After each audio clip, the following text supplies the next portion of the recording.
Fear. I want to talk about fear and existentialism, from my perspective at least. I don't think I have the most interesting take, but as someone whose brain doesn't quite align with standard reality, I figured it might be worth sharing. Maybe it'll be insightful, maybe it'll just be entertaining. So let's start with a fun fact. When I was a kid, I had horrific night terrors. Like, wake up screaming, crying, and shaking levels of bad. It got so extreme that my grandmother literally had to move into my room just so she could be there to comfort me when I inevitably woke up in the middle of night in a complete state of terror. Now, as a recently diagnosed autistic person, a fact that would have been real nice to know earlier in life, by the way, I now understand that my brain is wired to process emotions and sensory input in a more interesting way than most. That, combined with the night terrors, plus an overactive imagination, yeah, I was fucked from the start. But maybe you don't care about all that. Maybe you're thinking, Ethan, I didn't come here to hear about your sob story. This video is supposed to be about fear and societal norms and the unspoken pressures placed on neurodivergent children growing up in neurotypical environments where they're subtly forced to conform to a standard of normalcy that wasn't built for them. Okay, first of all, damn. Second of all, you're right. So let's get to the good stuff. But before we do, did I mention I was so afraid of the Shrek posters in my room that I had a hyper-realistic night terror where they came to life, kidnapped my family, and left me completely alone? And then I woke up clutching my grandmother, sobbing, whispering, "Don't let them take you. Please, I don't want to be alone. Please don't leave me alone. Please don't let them take you. Please, please, I don't want to be alone."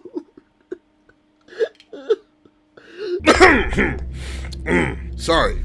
Sometimes the demons bubble up and then I gotta shove them way back down into the deep recesses of my subconscious until I'm alone at 3 a.m. and I can deal with them then. Anyways, for a long time, I thought I was just weird. Like, fundamentally different. An other, so to say, you know? I grew up in a southern black family where mental health wasn't exactly a thing. No one outright dismissed my emotions, but the general vibe was very much, we don't talk about that. All of that to say that when it comes to having a brain that operates just a little separately from the norm, I know a thing or two, alright? Now, let's get into the real meat of it. The beef and beans of our beefy 5-layer burrito. I'm scared of a lot of things. I am without a doubt a certified pee-pee poo-poo baby butt scaredy cants baby pat. Yeah, we're leaving that in, fuck it. My list of fears includes, but is not strictly limited to, bugs, all of them, heights, loneliness, total darkness, complete silence, holes, irregular patterns, liminal spaces, the feeling of being watched, and the deep ocean. Now, because I don't want to make a 30-minute video, and also because I have zero idea how to pad my content for watch time, let's focus on two in particular: liminal spaces and loneliness. Buckle up, kids, because oh boy do these two go hand in hand when it comes to creating a sense of deep existential dread.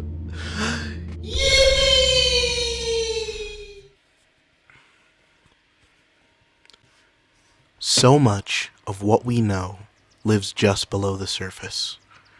Half of a tree spreads out beneath our feet, living simultaneously in two worlds, each half informing and nurturing the whole. A tree is either and neither, but mostly both. I am drawn to liminal spaces, the half-tamed and unruly patch where the forest gives way and my little garden begins. That was an excerpt from a poem called Liminality by Carrie Newcomer. Just a side note, by the way, you should all read more. I read a bunch while making this video and researching, and honestly, it's pretty fucking sick, dude. You should do it. Get educated. Stay educated.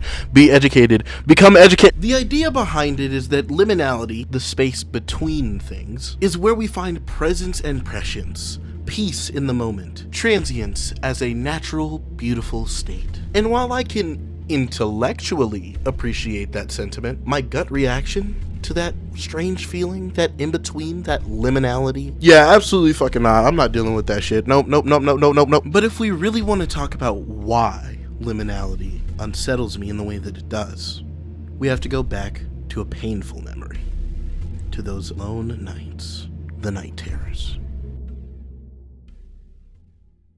Picture this. You are a child. You're in your house, a house you've lived in for your entire life, and yet something's wrong. The lights go out and suddenly it isn't your house anymore. It's a distorted, off-kilter version of it. A place caught between familiarity and the unfamiliar. A liminal space. And in this liminal space, something is watching. Just out of sight. Always just at the edge of your vision. You think you see movement. But when you turn, there's nothing.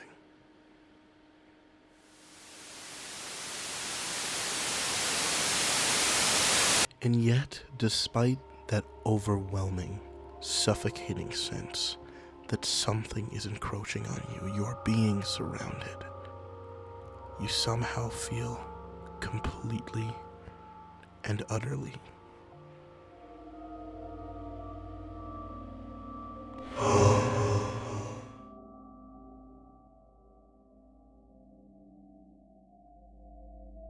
Rah! I'm a monster.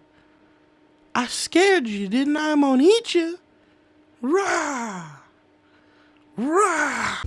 Yeah, so that's basically where most of my nightmares ended up going to, but, it was scary to me at the time. For years, I thought my fears were dumb. I thought I was a child who was just grasping at straws, overreacting to nothing. But then I realized something. It was never about the Shrek posters, or the dark, or the mashed potato monsters, and the strange, inhuman creatures of the dreams. It was the uncanniness, the unfamiliarity, the strange unease of knowing where I was, but not really knowing what was going on. Reality was distorted, and I just couldn't find the lines between there and here. Eventually, through research, I discovered that this falls into a psychological phenomenon known as the uncanny valley. That eerie sense that something is just slightly off.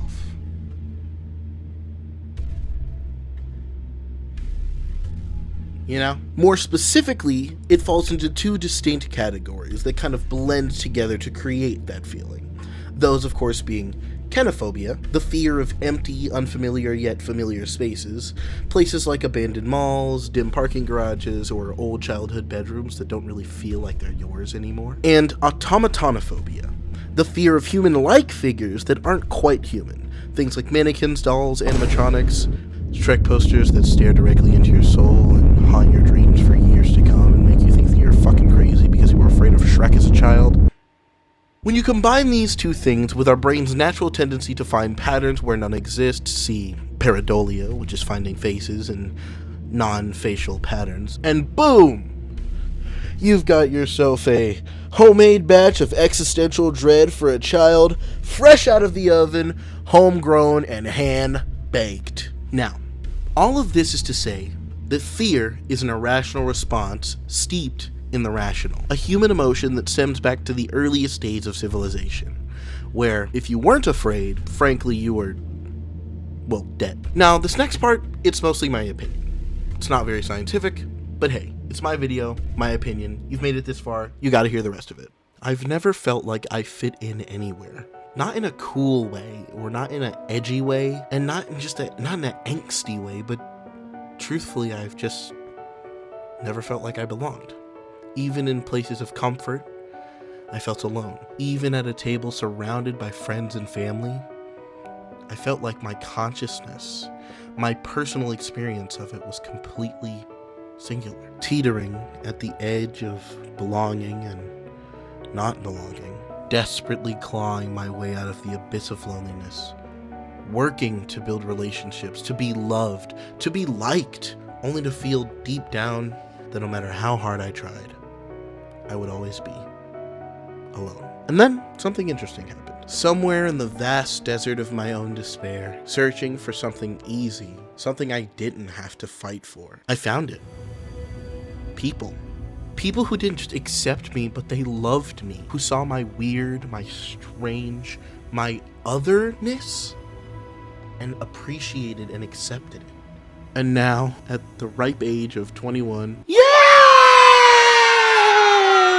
I I've experienced the depths of depression and the highs of true love and friendship. And through it all, the one thing that I know for certain is that I am weird. I am strange. I am an other. But it's always nice to have other people who appreciate that.